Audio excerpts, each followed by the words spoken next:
I'm a risk taker by nature. Okay. To me, not taking risk is boring. Right. I don't want to be at the end of my life with nothing to show for it after working hard, right? Nobody does. You can't beat yourself up so much. The market's going to beat you up. If you make the mistake in the market, you're going to know. Welcome to another episode of The Macro with your host, Forrest Knight. I'm here joined by the lovely Andrea Lahoud. Did I say your last name right? You did. That's Awesome. Beautiful, actually. Cool. I get it wrong a lot, or people get it wrong a lot. I was like, you get it wrong. That's alarming. Well, she is going to ask me questions and then we'll go back and forth and talk about personal finance. So if you're somebody who's starting your finance journey, trying to figure out how to invest in stuff, well, you're on the right channel. I already said I'm Forrest, but I invest in stuff and I think that everybody should too. I have a small account that I started on Robinhood. It's a series. It's the reason I started this channel where I invest $250 every week. That account is like $4,300 right now, right? So $250 every week putting it into the market. And I have a community of people that tell me what to buy. So that's the genesis of all this. I'm going to keep growing that account and kind of use that as a springboard to have awesome conversations with people that I know and generally like being around. So let's get into it. All right. You ready? So can I just start off by asking you, like, what got you so passionate about money? You can, yeah. Or let's like your background in finance? Yeah, well, let's start. Well, you intro yourself first. Okay, then we will. sorry, I was just really excited. That's all good. Well, I'm Andrea Lahoud. You can find me on social media as Food Therapy. So by trade, I am a licensed mental health counselor, and I also do some content creation for food and wellness.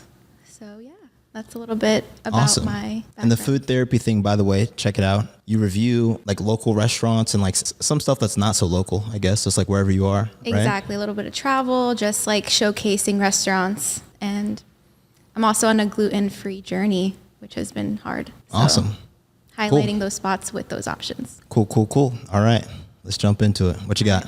All right, so tell me about what has gotten you into finance, your journey. I mean, do you have like a story where it all started? Like, were you 4 years Where did it all collecting pennies? start? I was collecting like interesting rocks. Okay. No, but I think for me, there's one point. I don't know if this was like the point, but this is like the oldest memory that I have related to like money and like thinking about growing wealth was I used to live in a place called Belleville, Illinois. It's where I grew up. Small town. And I remember going to, think of like an old main street, right? And like if you've ever went to the Midwest anywhere, just kind of like an antique looking main street, right? And there's this theater called Lincoln Theater. And I remember going to the theater. I used to go there all the time. I love going to the movies in general. And I was like, it's very obvious, but I had like this a realization that like somebody owned that theater. Like we were going in there buying popcorn, buying drinks, and like that money was going to someone, right? It wasn't like a big corporate chain. It was just like a local theater. So it was like some guy that just lives in this area owns this theater. And that's pretty cool. And I was like, how do I become that guy? That was like the thought process. I was And probably how old are you? like 12 or 14. I don't know. It was just like I was young and I was going to the movies and I just realized that like some guy owned this building, like all these people, and you're like rushing by people trying to like get to your seat and all that. And then I just thought about that for every location on the street. I was like, somebody owns all of these buildings.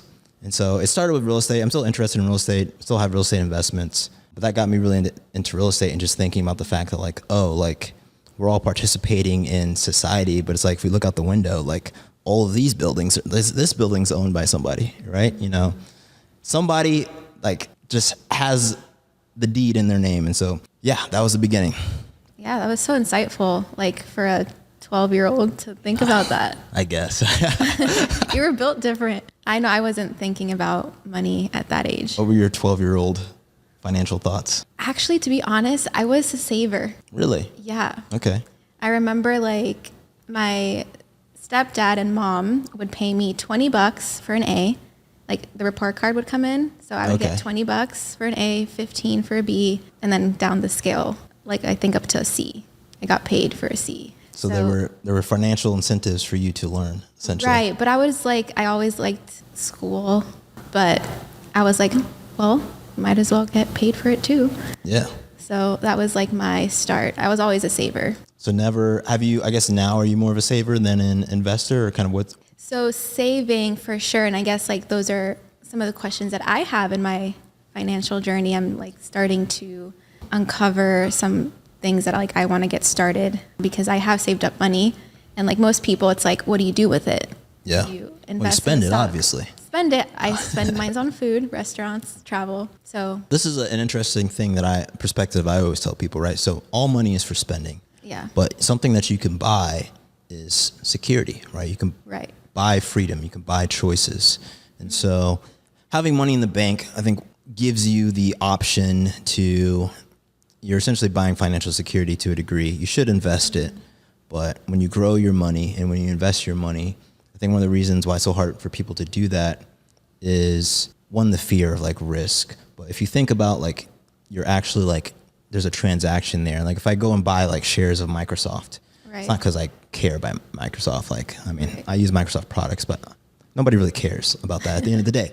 What I'm really doing is, I think the price is going to go up in the future, and I'm buying security. I'm buying maybe time at the end of my life, right? It's where I don't have to work. So it's a little perspective for you. Okay. I think one of my questions is like, how do you build your assets at this, time of your life? You're like in your early 30s, Yeah. So late 20s. I'm actually going to bust out the portfolio that I started. And if you're new here, go watch the, I think, first videos I did on this channel where I actually show my portfolio live. And this is a brand new portfolio that I started. So you can see this one's at like $4,400, okay. right? So to your question of how do you start, I am really adamant about doing just like a little bit of the right things every day, even when it comes to finance. So every single video where I show that portfolio, I basically try to convince people to just like, even if it's $20 a week, invest it. I think the mistake that people make is they think that they need to have it perfect before they start, which is like cliche, like people say, just start. But it really is. It's like, imagine if you had been investing $20 every week for the last 10 years, right? Doing it now kind of sounds like, it's just like, in 4 weeks, I'd have $80. Right. But what if you were doing that for 10 years already, right? But you're not going to get the 10 years unless you start today. So start with a little bit, do that consistently, and money will come and go. So this one, I do $250 a week, which isn't a little, but it's not a lot, right? It's completely relative for people. I could do more, I could do less. That's not the point. The point is just to show what happens when you do a number for a long amount of time, and then you add in compound interest. So I would say just start. Don't be discouraged by the small amounts, because time is going to pass. Like, how old are you now? I just turned 32. Oh yeah, sorry for that. Making your birthday, by the way. Thank you. Happy birthday, happy Thank belated you. birthday. Yeah, so you're going to be 42, right? God willing. Wow, that's will. closer than I thought. Trust me, I honest. know. Time flies. I feel your pain. So that time is going to pass, and I'm not going to bust out the calculator and everything right now, but like, you could do that, and just imagine if at 42, if you just had X thousand more dollars versus somebody who was afraid, who was like, oh, well, $50 a week is nothing, or $20 a week is nothing, or $100, whatever the number is, and they do nothing.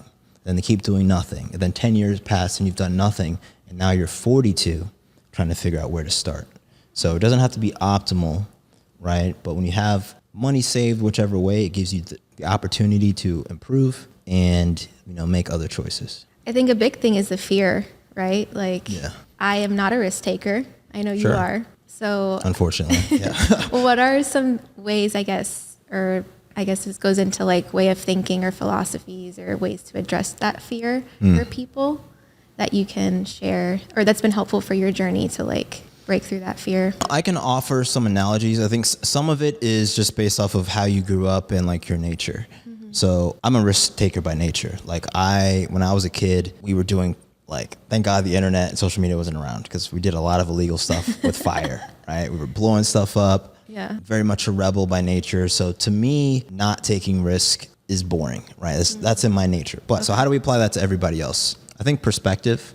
So as I get older though, I obviously, don't want to be at the end of my life with nothing to show for it after working hard, right? Nobody does. So have you ever like been sick and been like afraid to go to the doctor because you're afraid of what you're going to find out? I don't think I can relate to that, or maybe the dentist. The dentist, okay. Yeah. It's like, you don't want to go to the dentist because you're just like, the dentist is going to give me bad news. Yeah. They're going to tell me, Love the stuff. drill. Yeah. So finances is like that for a lot of people. Finances are a lot like going to the dentist, because there's these things that if you had just like sat down one Saturday for 4 hours, and it's like, it's a lot of time, right? Right. But it's not. Like 4 hours is in like the grand scheme of things, right? And so if you just sit down and like take the time to learn, look at your budget, Nobody wants to do that because, when you look at it, you're like, oh yeah, I spent $800 a month People on can like. you can shame yourself. People can start shaming themselves and probably go down a rabbit hole. Yeah. And I'm a very blunt person, so I would just say like, maybe you should be ashamed, like, and that's fine. I'm just. That's acceptance. This is a little bit of psychology. I like it. Yeah. Like if you're doing things that don't align to how you would like to live, all right, or your goals or the things that keep you up at night, then yeah, you shouldn't just be like, well, that's the way that I am. Like, no, like who you are kind of sucks financially. So you should change that. Yeah. And I think being real with yourself, and it's not about being negative. I tell this to my traders out there. I always tell people, you can't beat yourself up so much. The market's going to beat you up, right? If you make the mistake in the market, you're going to know. Right. So you don't need to overly beat yourself up, but you do need to acknowledge the mistake you made. And acknowledgement doesn't mean talking down yourself and doing all this. It just means like, I made this mistake. I'm going to journal it. In the trading world, we journal every day, and so that we don't do it again. Do you guys have a special journal, or is it just like a normal journal? I mix mine together. So I actually have a coaching program right now, and I make everybody journal every day. So I'm adamant because our relationship with money is so emotional. It is. Yeah. That you should journal, especially for trade, because as a trader, you're risking money to make money. So when you lose money, not only did you mess up, but there's like a big psychological impact, especially when you're new, right? It can be very frustrating. You go into like a cycle of like what we call tilt or despair. So it helps to journal how you feel, because in order to be a good trader, you have to trade from a place of confidence, right? So what was the original question? You know what? I went down a trading rabbit hole. Same. Well, I think we were talking about like you were giving some insights of how to break through the fear, some analogy. Yes. So it just comes down to perspective. Perspective is everything. The same for trading, the same for investing. And I'd say humans in general, and I'd be curious on your take on this, are focused most of their time on avoiding pain than they do on anything else. I like to call it the lust for relief. I read it in a book. It's not my words. Do you remember the book? I don't. I think I was studying addictions at that point The in my lust for relief. career. That's a bar. That's a good one. Right? Yeah. Yeah. So in finance, I think everybody wants the silver bullet. They want to, essentially be given the answer, but it's like my life and your lives are drastically different. But there is a common thread of just like, and this is why I say don't try to optimize it. Like, don't spend a year trying to figure out exactly what you should do. It's like, look, just invest, do some homework. It's going to take hours, but the benefit of spending a few hours just doing homework is like the rest of your life. Right. I mean, I spend a couple hours on TikTok, so I guess that can translate to exactly where I put my time. So yeah, I mean, some of it is just like swallowing the pill of just like, you got to be an adult, and like, it's not simple, right? But it is straightforward in my opinion. Okay. So this sparks a question that goes right into it, actually. What are some like healthy financial habits to have? So being mindful of where you are financially is one, like taking the time to journal, look at your income, where is it going, how you're spending it, and then what are some other like habits to have? Yeah. We live in a world where everything costs money, right? So I think people will try to fool themselves into saying like they don't care about money. Maybe you're not materialistic. Right. Which is fine, but you definitely care about money, because even if you're not buying stuff, you've got to pay for experiences, you've got to pay for a home, the people around you need things, depend on you, you'll get hurt, other people will get hurt, right? And the world's likely not going to get fixed in our lifetime, so you're going to need money. So I think just being very aware of any bad spending habits that you have. So I'm not frugal by any means, but I'm very self-aware of that. So I focus on like, I'm also an entrepreneur. Like, I can make money. So I guess I'm frugal in some ways, but in other things I'm not. Like if there's something that like for the studio, like I will spend the money on it immediately. I don't care, right? Because it's where I'm investing all of my time. Right. But so this is an important question. So what kind of toilet paper do you buy? Honestly, whatever's on the shelf. Okay. I don't care. have a preference. I think Continental, is that a brand? Yeah, it's blue. Yeah, I literally just go probably for whatever the fanciest packaging is. Like, this will probably feel good on my cheeks. Got it. That's it. Do you have a brand favorite? So actually, I'm going like health. I'm health conscious now. So like about like what they put in toilet paper. Apparently they put like this crap in it. So I go like the clean, non-toxic route. What are they putting in toilet paper? I don't know. I'm gonna have to look at it. It's like they bleach it actually. So think about, sorry, this is a visual, but like you're wiping your most intimate parts with like bleach. Don't people bleach their, already? People are bleaching their booty holes, guys. I'm sure they are. Probably. I'm sure they are. I don't know. Yeah. But anyways, your environment and the toxins in your environment, your skin is like the largest organ, so you're absorbing everything. That's true. So I did get there's some wet wipes in the bathroom, but I did invest in those recently. okay. So, yeah.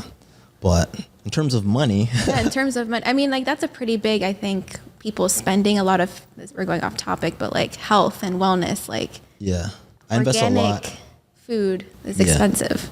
And I don't think there's anything wrong with like, if you're a health nut, if you're spending a lot of money on that, I don't think that's a problem at all, actually. Like life, your life is the one thing you're going to run out of, right? So I don't think like, imagine I lived to be 150 and died broke, like, well, that means you spent it well, right? Exactly. Versus, because you can't take it with you. Yeah, I don't want to die at 72 rich, I'm going to die when I die. But the point is, like, I don't think there is any common answer, but I do think we have to be honest with ourselves. Right. A lot of people, will lie to themselves and lie to other people about how they feel about money. It's like they complain about not being able to pay their bills, they complain about this and that, and then they go, oh, I don't really care about money. Mm-hmm. It's like, it seems like you just don't want to address it. And so I think just be honest with yourself. Everyone should write down. So I have my traders like write down goals. Mm-hmm. I'm a very goal-oriented person. So I do like goal setting like once a quarter, even more often than that. Write down your financial goals or even life goals. You can start with life goals. What does my financial life need to look like to support the life that I want to live? It's that simple. Okay. So if you're a very simple person and you just want to like live in a modest house, have some kids, cool. Kids cost a lot of money, right? They got to go to school. They have to go to college eventually. They'll get sick. You're going to get old. You're going to have to take care of yourself and your family. So like your simple lifestyle costs money, okay? If you want to live an unsimple life, you want a big house, you want a Lamborghini. Okay, Lamborghini's maintenance, even if you pay for a Lambo with cash, maintaining supercars costs a lot of money, right? One trip to getting tires on a supercar could be like 20 grand. Oh my gosh. Okay? So that's what I'm saying. Like a lot of people just like think about it at a surface level and it's like, and like I said, it's not easy, but it's straightforward. I think of finance as kind of like a marathon. Mm-hmm. Like running a marathon is, you just run. Like it's not, anybody can run a marathon. A lot of people don't because it's hard. Yeah. But it's so straightforward. Like if you want to train for a marathon, just like go run every day. It's like it's the simplest thing. Yeah. But people avoid it, right? Because of the pain or the perceived pain. Or what they're scared they'll find about themselves or learn about themselves. Yep. I mean, it is consistency. It's what I keep hearing. Yeah. Okay. What else you got for me? Any resources? Like, where do you track your goals? Like, is there one place that you go to where you see your goals? And not really. So, I mean, I journal, right? So I have like my goals, like I have like daily affirmations and things like that I say. My goals, because I have like a business and all of these things. So some are pretty like specific, then some are more like abstract, like personal goals, right? So it could just be something like one of my affirmations is that like, I'm the personification of confidence. My dreams are not dreams to me. They are the reason for my existence and I live them daily, right? And I've said that so many times that I just know it off the top of my head. Mm-hmm. So that's not necessarily a goal, but it's a belief that I've internalized. There's not a one-to-one necessarily with having a good financial life, but if you just ask yourself, if somebody who knows exactly who they want to be and what they want out of life is going to have a better financial situation than somebody who's just kind of, bumbling by. So yeah, I'm curious, so you're like studying now. So like, what are some of your financial goals?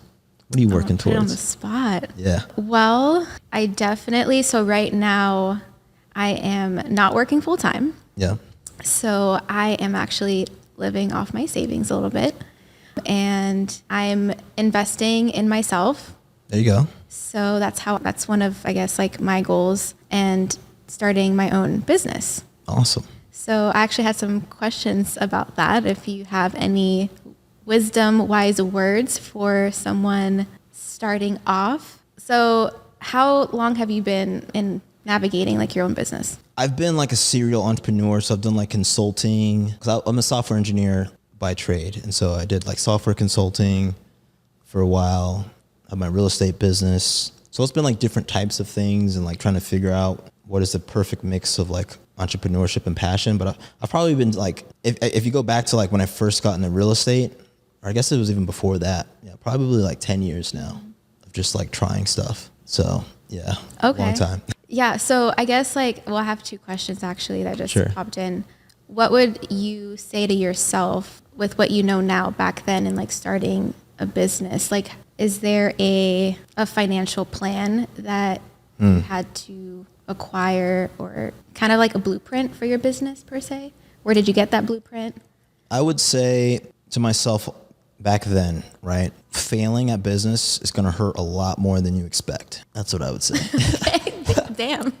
And just because there's so many cliches Right. in life, and everyone's like, yeah, you know, you just fail and you just keep going, Right. you know, but failure comes in different ways and different doses. So it's not necessarily like things just don't always pan out how you imagine. Plus, when you're younger, right, as you get older, you're going to experience new things and your goals are going to change, right? And so one of the things that'll happen to you is you'll invest a lot of time into something, and you might even take it pretty far, and then you just be like, I don't want to do this, you know? And you'll have to like face yourself and understand that like that's fine, right? You might put all your eggs in one basket, fail completely, right? You told everybody you're going to do it, didn't work out. It's going to suck. It's going to cost you money. It's going to cost you time that you're not going to get back. And people say, you just got to bounce back. It's not, it's not so easy to just bounce back sometimes. So I haven't had like crazy, I don't know. I think my failures in business have been like spread out across time, but there definitely have been times where I was just like, I don't want to do this anymore. You know, like maybe I just need to like chill, but part of that is burnout. So That's real. yeah, I would just say if you're new, you're going to face burnout. You're going to want to quit. Nobody around you is really going to hold you accountable, right? And so self-accountability, another cliche, is so hard. It's so hard when literally, imagine you've been on a 59-day streak of just getting stuff done. 59 days, you're self-accountable. Right. Every single day you're working. Day 60 comes, you don't want to do it. You just really don't want to do it. You know, you've got clients waiting on you. And there's no particular reason. It's just the 60th day and you're like really freaking tired. You need a break. And if you take a break, no one's going to stop you. Right? No one's going to like call you like, what the heck's happening? You know, your clients are just going to be disgruntled and there'll be like this slow unwinding of your business. So that's what it's like when you start a business. So, you know, I would say don't do it on your own. Get a team. You know, that's part of why I reached out to you. Tell me with this. One of my biggest problems is trying to do too much personally. So just relying on other people, bringing other people on board, and just, doing that for my own sanity is super important. So find a team, I would say, even if it's just one other person. And they don't have to be like directly, you know, in your business, but you should either like hire people or work with people that are good at what they do and that you like, right? It's just going to make things easier because eventually you'll be successful enough to where there's just too much for you to do, right? And the success of your business can crush you too, right? Because there's... Yeah. Some people aren't ready for the success that will come their way, which will, crush them. Yep. So one of my other goals is to buy a second property. Okay. I literally have no idea about the market or what that looks like, or even in the face of the election coming up, how that will change things. Yep. So what are some like random or some thoughts that come to mind about real estate? And let's do this. Let's define that better. Okay. You want to buy another property. Why? Because I want to build my assets, Forrest. I want to build. I would like to invest in real estate. Okay. Why? So that I can build more financial freedom, so that I could have another avenue for income. Why real estate though? I feel like for me that's safer. It's like, I don't know, concrete. Are you sure? I think I'm sure. Now I'm doubting myself. There's no right answer. I just want to know if you're sure. Like, what is this? Because the reason I'm asking these questions is, and I do this for all the people that like or in my trading program, people will say things, oh, I think the market's not, it's done here. And I'll be like, why? And then it's like, well, because I'm like, well, and I'm like, well, why? Right. So it's totally fine to want to, Yeah. I love real estate. So my reason for wanting to buy real estate, I can tell you, is I love tangible things. I like being Right. able to look out in the world and own a piece of it. Be like, okay, this is mine. Yeah. So that's the reason I want to do it versus, because like you could build wealth investing in the stock market. Right. You could buy a bunch of ice cream shops. You go open a franchise at Chipotle, right? So if your goal is to build wealth, then it's really easy for me to be like, well, why do you want to buy another house? Like, just go do something else, right? You get stuck chasing options. If you want to specifically like, well, I like real estate, or I would even challenge the question of it being safer. Someone who's in real estate is very hands-on, okay? It can require large sums of capital randomly, right? Especially if you're doing single family homes. So safe, my problem with like YouTube advice sometimes is like, everyone's like, it's a passive investment. It's not. How much time have you spent working on your own house? A lot. Okay, exactly. Yeah. You think that's going to disappear just because you don't live in a different one? Yeah, true. Exactly. So it doesn't mean it's a bad idea. Okay. These are just realities. And I see people fail quietly in real estate all the time. Like, get on Instagram, like, yeah, I got all these properties, blah, blah, blah, blah, blah. Then you don't hear from them. It's, because their business exploded and they're underwater and they don't want to talk about it. But as someone who's in real estate, I can tell you, I know for a fact that this happens. The Airbnb business, so many people here got annihilated. That's why nobody talks about it anymore. All these people are underwater, every single one of them. For a fact, I'm telling you. So it's a great business. It's not hands off. Okay. One of the best pieces of advice I got from my mentor when I bought a sixplex near my hometown, he said, don't dabble. He said, everybody who dabbles in real estate fails. And it makes sense once you're in, because the way you make money in real estate is by being hands-on. It's by getting a property at a good price. You'll never fix a property that you get at a bad price. So I would say that's number one. If you want to invest in real estate, you've got a 30-year mortgage, you're locked in. So you need to think about if it's an investment property, every single dollar that you go in or that you spend, you need to think about how that's going to change the value of your property over a long time, right? Because you're essentially playing the long game. But it's not hands off. It's going to require money. And you might be losing money in the first few years, honestly. Right? You should expect, if I buy a property that needs work, unless I flip it, right, you're not going to make money. You're not. So like my advice would be get a spreadsheet, spend the hours, the stuff that's boring, nobody ever does, like get a spreadsheet. And like what you'll find, I did this a lot, by the way, is that a lot of things don't work out when you actually put it in a spreadsheet. And you scratch your head and you're like, how's everybody else doing it? It's because they're lying. Wow. They're all lying. But again, you can make any deal work if you lower the price that you bought it at, obviously, right? But so people are so excited, like, yeah, I got a property, and I'm just like, what? You bought it for $2 million, which means your mortgage is like $33,000 a month, whatever it is. Oh my gosh. And you're renting it out for $16,000 a month. So like, where's the money being made? Yeah, that was a little rant on real estate, but all good. You should totally do it. All right. Thanks. I'll get my spreadsheet out. What are your thoughts on crypto? Crypto. Yeah. Oh, man. I know nothing, by the way. Yeah. But nothing? I just know it's like not real. I don't know. Well, nothing's real. Oh, true. Money isn't real either, right? No, I mean, the like, paper. We're not. No, I'm kidding. Whoa. Crypto. Whew. Wow. Where to start? So I would say crypto is the future. I don't know when. So I have a sizable crypto investments myself, but I'm looking like 10 years out. If you're somebody if you buy crypto right now because your friend told you to get some crypto coin, Right. please tell me about it Okay. so that I can inverse you, because you're probably going to lose money. Okay. Like, you have to look long term. There are random, like, lucky people. But yeah, if you're going to invest in crypto, just understand that money should be put away for a long time. It's very speculative, right? I would say all crypto is speculative, even Bitcoin, right?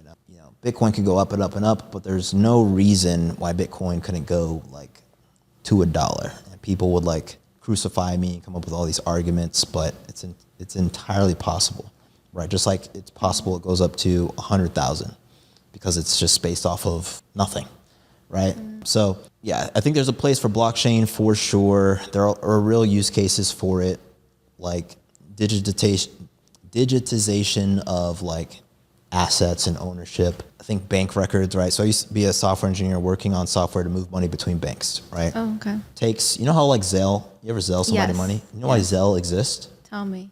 Because the bank can't just like do it themselves. It doesn't make sense. The reason Really? Zelle exists is because banks can't move money quickly between each other, even though they should be able to. It makes no sense, right? Wow. Yeah, crypto could solve that. Like I can move $200,000 from one crypto wallet in like 3 seconds to another one.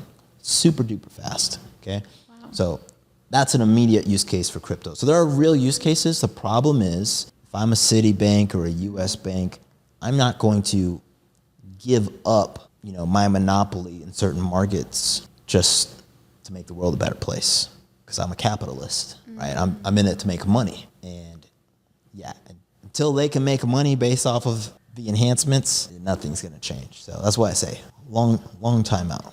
Yeah. Did not know that about Zelle. Yeah.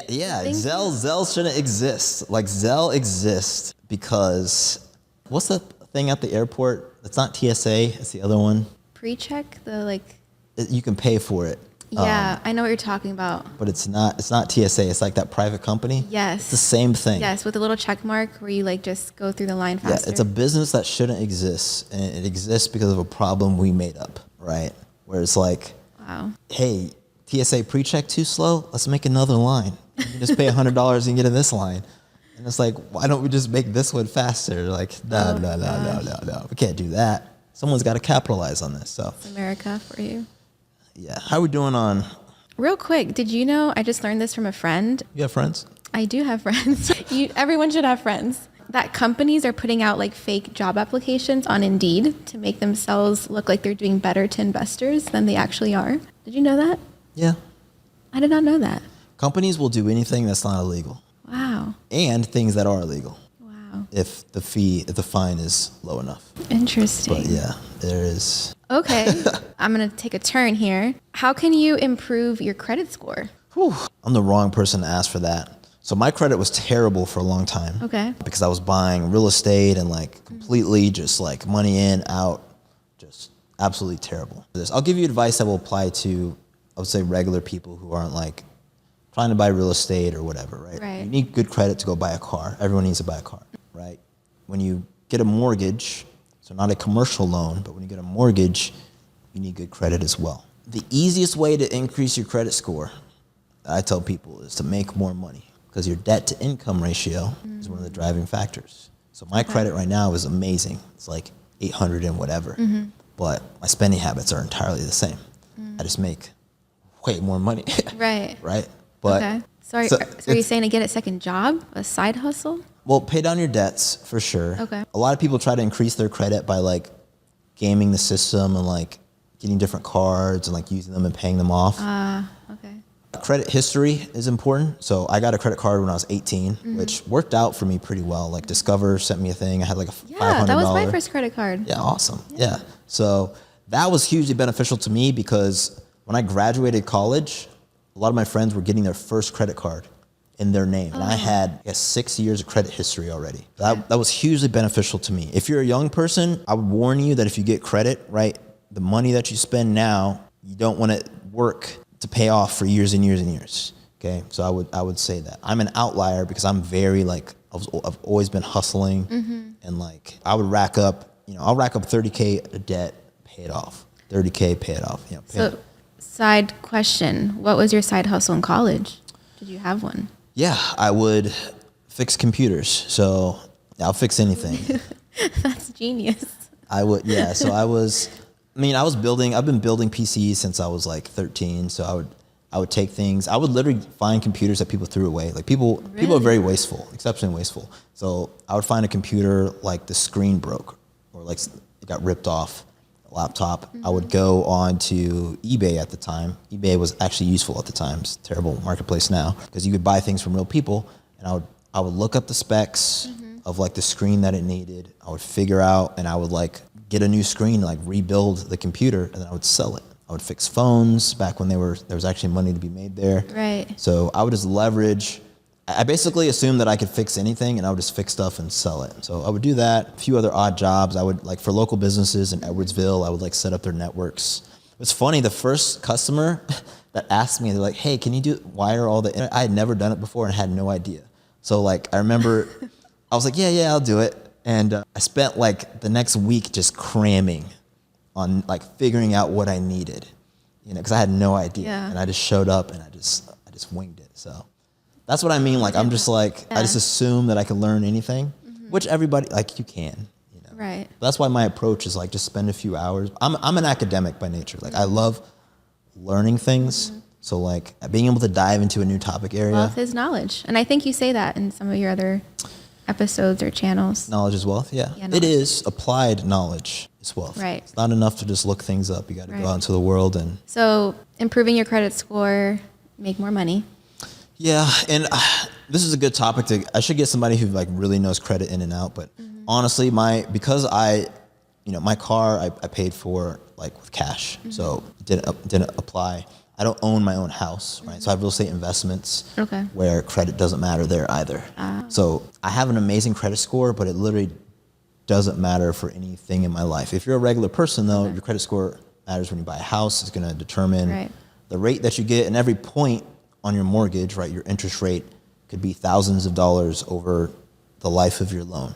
So it's immensely important, but the easiest way to improve your credit score is to make more money or aggressively pay down debt, right? Debt to income ratio, right? Because they want to look at your ability to service debt when you get a loan, okay? Tangentially, one of the biggest problems right now is auto loans.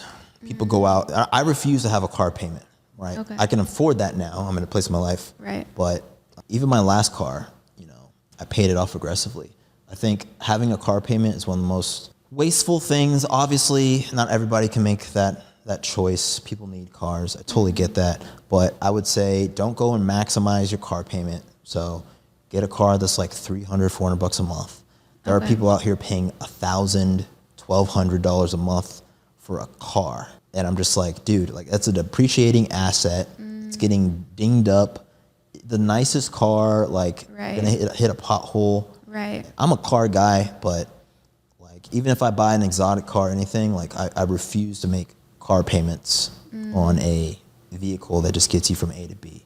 So that's a huge problem that gets people stuck in a cycle of bad credit. Because they are essentially buying the nicest car that they can afford, to make monthly payments on, and it stops them from being able to save. So if all your money goes into paying monthly, liabilities, you can never save, you can never start investing.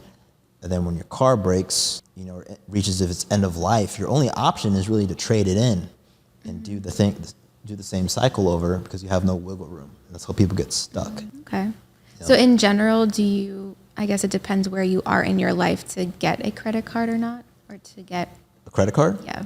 I think everyone should have one. Yeah. So I would say if you don't have one, get one as soon as possible. Get a low credit, right? Get the lowest. If you've been living without a credit card, get the lowest amount of credit that is possible. Like my first credit card was $500 limit. Yeah. Okay. At most, I would say look at your monthly spend, like your rent, your bills, and get that as your limit. So literally look at how much you actually spend and make that your credit card limit. Because the second you go over your average monthly spend, you're going to spend the next few months catching up. Because now you have to essentially live your life differently to pay that down because of one moment in time where you overspent. That's the reality for a lot of people. They're like, you make $10,000 a month and your credit card debt is, $30,000. You're going to be constantly trying to save every nickel and penny to pay that down instead of just, you can max out your card, pay it off, Got it. essentially over and over. Okay. Yeah.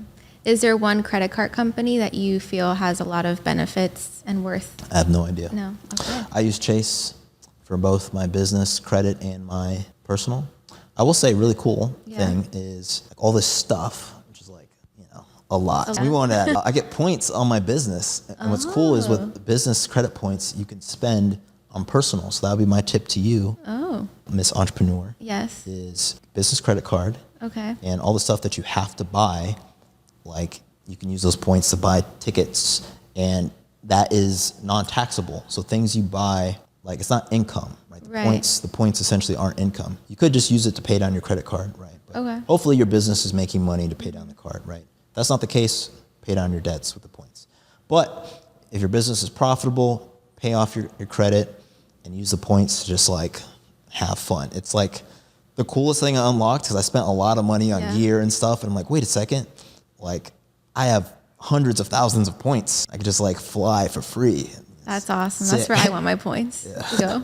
Travel. I think that's about it. Any closing thoughts? Did you enjoy this conversation? I did. I think we got a little bit of everything. Some practical skills, some homework I have to do. Sure. And then, talked a little bit about psychology and mindset behind money, which is really important. What was the most interesting thing from this chit chat? I'm stuck on the Zelle, one of them. And I think what was helpful for me, I know I have a fear of risk taking. Yeah. So starting my own business is me like breaking that fear, but just like your perspective and your mindset. Well, I would end it like this, right? When you start your own business, right, you're betting on yourself, right? But when you work for somebody else, they're betting on you too. So there's plenty of proof out there that you can get the job done. Thank you. You're welcome. Thanks for watching. Subscribe. See you in the next video. You're never gonna look back, 'cause damn, I was built to last. You move slow and I move fast.